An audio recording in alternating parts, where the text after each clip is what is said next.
រយៈពេលប្រហែលថ្ងៃនេះឃើញ skin ដែលក្រុមហ៊ុន Free Fire បានតម្លាក់មកច្រើនខ្លាំងមែនទែនមិនថា skin កំភ្លើងដ្រូកនឬក៏ style អីផ្សេងក៏ដោយ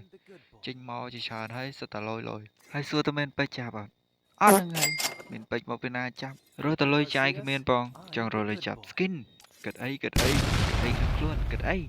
ហើយក៏ឆ្ងល់ថាអ្មេចខ្ញុំមានលុយចាប់ skin ឃើញបើកវីដេអូមកដំបងចាប់ skin ហ៎ពេញខ្ញុំស្បោ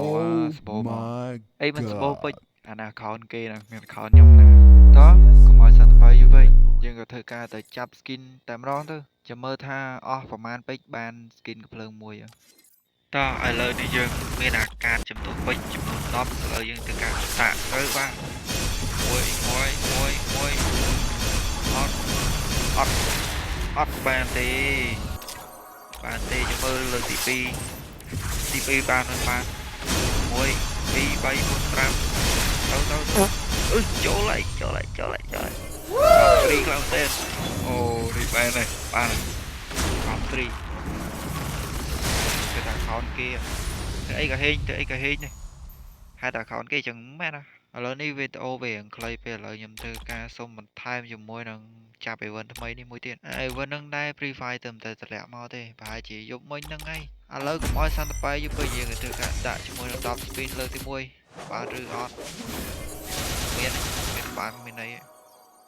10 spin លើកទី2បានឬអត់បាន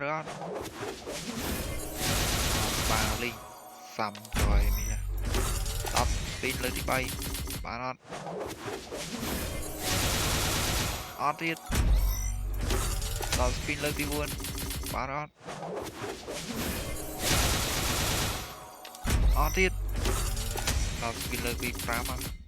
អត់ដៃនេះ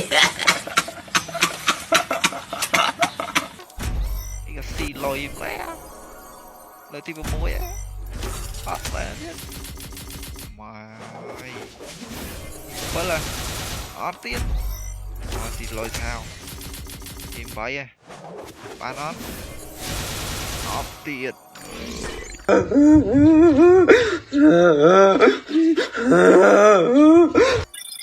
ឥឡូវជុំក្រោយ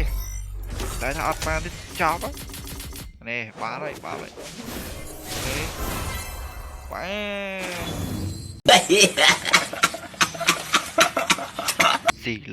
ានស៊ីលុយ